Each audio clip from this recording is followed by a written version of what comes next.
queridos irmãos, quero que os irmãos emprestem um pouco do seu tempo para nós meditarmos no que foi dito aqui nesta noite. Talvez os irmãos se perguntem esse texto bem interessante. A Bíblia diz que depois do batismo de Jesus,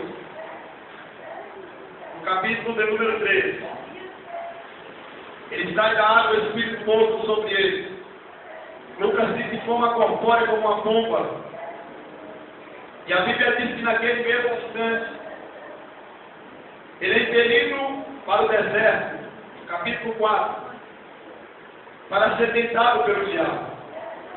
E a Bíblia diz que tendo jejuado 40 dias, assim chegou o tentador. O diabo significa caluniador, acusador das nossas vidas. Ele tenta Jesus de três formas. Ele tenta Jesus com a necessidade física, dizendo que o Filho de Deus transforma essa pedra em pão. No capítulo 3, Deus disse: Tu esse é o meu filho amado em quem me compraste.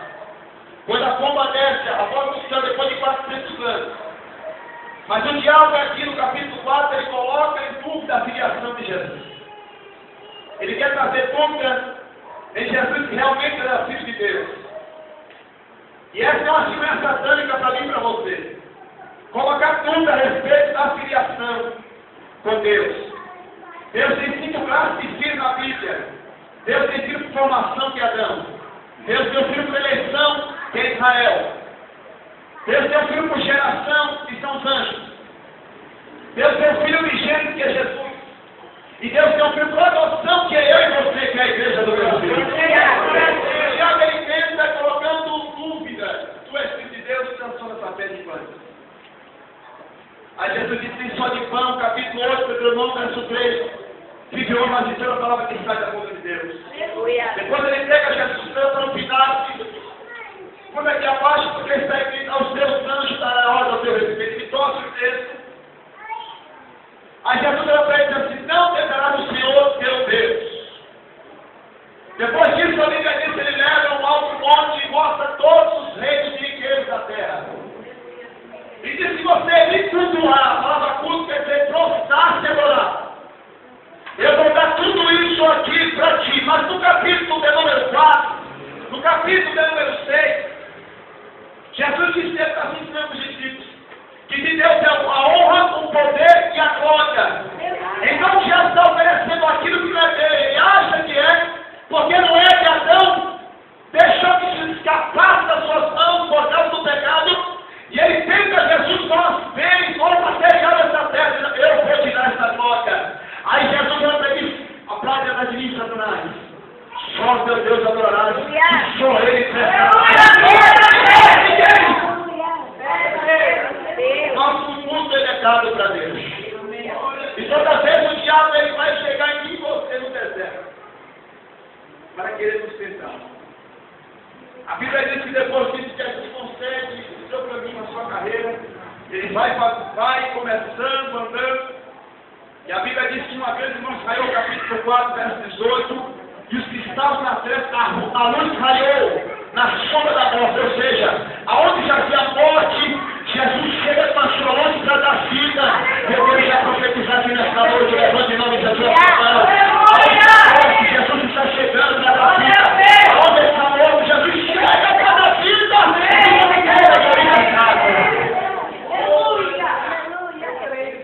Talvez você entrou aqui sem cheiro de morte, no meio do teu parente, da família, de alguém que está sem conflito.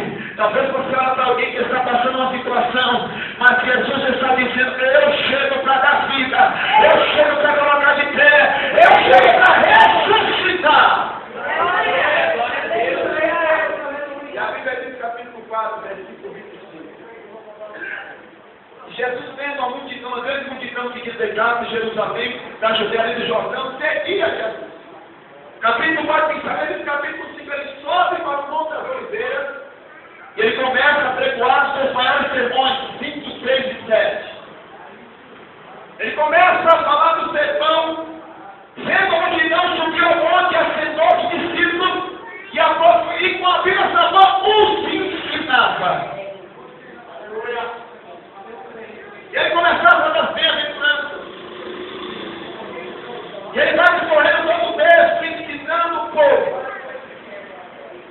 Ele fala sobre o casamento sagrado.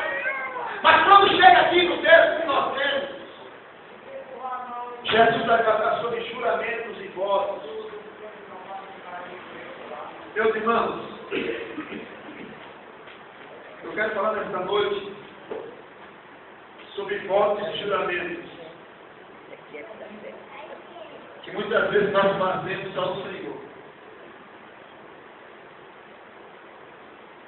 Perceba que Jesus diz assim: então ouviste o que foi dito aos antigos.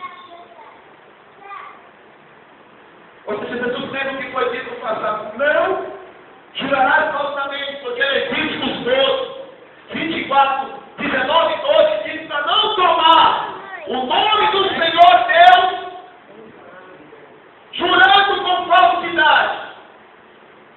Então Jesus traz uma lembrança do texto sagrado da época. A não ser que seja um juramento, cumpra com ele. Números 30, verso 3, 2 e 3. E Deuteronômio 23, versículo 22. Juramento feito, cumprido. Mas ele diz assim, novamente, o que vocês ouviram, o que foi dito aos seus antepassados, e não deveis jurar, mas cumprir todos os juramentos e os votos, e pagai-vos ao Senhor. A tradução que eu tenho aqui diz assim: Jesus deixa bem simples. Vocês ouviram o que foi dito aos seus antepassados. Não quebrem a promessa, mas cumpram o que vocês juraram ao Senhor que iam fazer. Glória a Deus. Jesus está chamando a atenção rigorosamente dos seus discípulos. Toda vez que você vê multidão na Bíblia, simboliza o mundo.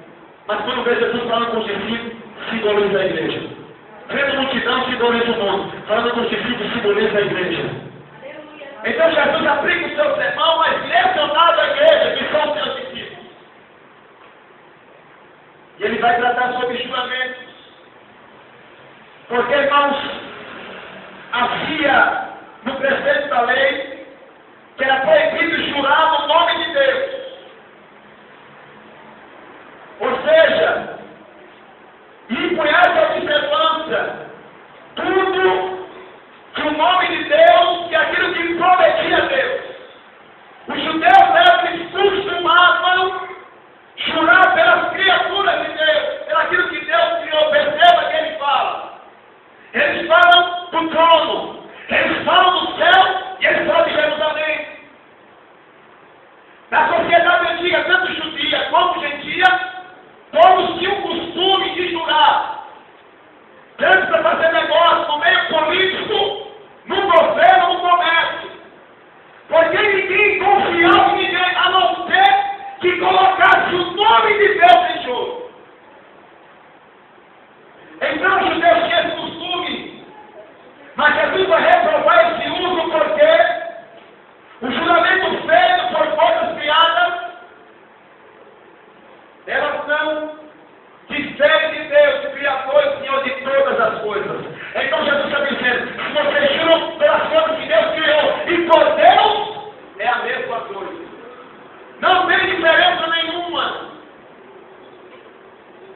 Porque, irmãos, assim naquela época ali, não que não pudesse fazer juramento, mas como juramento era feito aqueles que faziam o nome de Deus.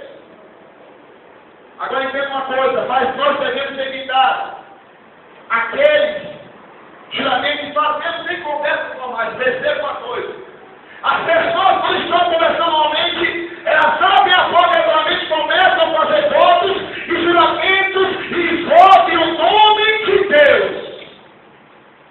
Como o povo judeu assim fazia, o povo gentil da época. Porque se não fosse assim, pastor, ninguém confiava. Ninguém fazia negócio na sociedade, na política, na religião, no governo. O nome de